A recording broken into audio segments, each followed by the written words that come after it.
மாண்புமிகு பேரவைத் தலைவருக்கு இந்த புத்தகத்தை நான் காட்ட விரும்புகிறேன். இப்படிப்பட்ட புத்தகம் லட்சக்கணக்கான இந்த புத்தகம் இன்றைக்கு தமிழ்நாட்டில் விற்பனையானது. அதற்கு காரணம் அந்த புத்தகம் தமிழ்நாட்டுடைய வரலாற்றையும் பண்பாட்டையும் கலாச்சார கட்டமைப்புகளையும் உருவாக்குவதில் தலைவர் கலைஞர் முன்னணியில் இருந்த ஒரு தலைவர். மாநிலத்தின் வளர்ச்சிக்கு பெரிதும் பாடுபட்ட தலைவர் கலைஞர்.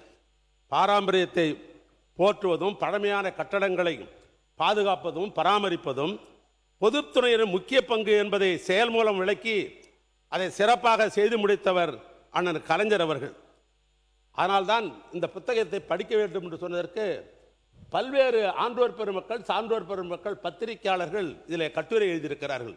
அவருடைய பரிணாம வளர்ச்சி பற்றி நான் சுருக்கமாக சொல்ல வேண்டும் என்று சொன்னால், இன்றைக்கு தமிழ்நாட்டினுடைய தலைநகராக இருக்கிற சென்னையில் இருக்கிற வள்ளூர் கோட்டத்திலிருந்து குமரிமலையில் இருக்கிற 133 அடி சிலை இருக்கிறது பார். இதை இடைப்பட்டு இருக்கிற மாநகராட்சியாக இருக்கலாம், நகராட்சியாக இருக்கலாம், ஊராட்சிகளாக இருக்கலாம்.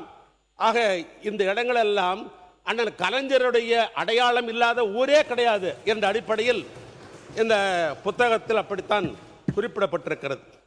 எனவே அவர் வழியில் வந்த எங்கள் தலைவர், தமிழ்நாட்டிலே அற்புதமான ஆட்சி நடத்த திராவிட மாடல் நாயகர், தமிழ்நாட்டுடைய கட்டமைப்பின் மூலமாக மூலதன செலவை உருவாக்க முடியும். ஏன்னா மூலதன செலவு என்பது பல துறைகள் இருக்கிறது. ஒரு துறையும் செலவோடு மட்டில் போய்விடும். ஆனால் நெடுஞ்சாலைத்துறை, இந்த போக்குவரத்து பொதுப்பணித்துறை என்பது மூலதன செலவை ஈர்ப்பது, அரசாங்கத்திற்கு சொத்து சேர்த்து வைப்பது. ஆனால் எங்களுடைய முதலமைச்சராக இருந்த மு.க. ஸ்டாலின் அவர்கள் மூலதன செலவை உருவாக்க வேண்டும் என்ற அடிப்படையில் பல அடையாளங்களை அண்ணன் கலைஞர் வழியில் இந்த தமிழ்நாட்டில் உருவாக்கி தந்தார். அதில் சிலவை மட்டும் நான் குறிப்பிட காலத்தையும் நேரத்தையும் கருதி நான் விரும்புகிறேன்.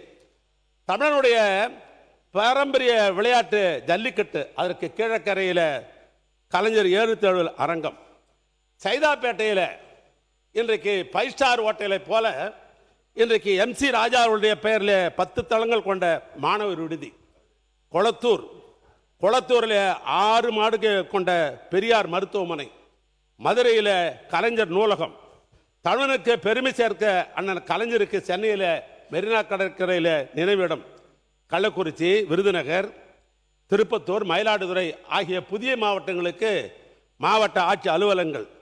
தமிழரின் வரலாறு என்பது 4500 ஆண்டுக்கு முற்பட்டது. சில நேரங்கள் நாம் சொல்லுவோம் 2000 ஆண்டுகளுக்கு முற்பட்டது, 3000 அல்ல. தமிழுடைய வரலாறு என்பது இந்தியாவிலேயே அவன் தான் முதலிலே பிறந்து வளர்ந்தவன். அதனால் 4000 ஆண்டுகளுக்கு முற்பட்ட வரலாறு. அந்த வரலாறை வெளிப்படுத்துவதற்காக சிவகங்கையிலே கீழடியிலும் நெல்லையிலே பொருணையிலே காட்சிப்படுத்தப்பட்ட அருங்காட்சிகள் ஏராளம்.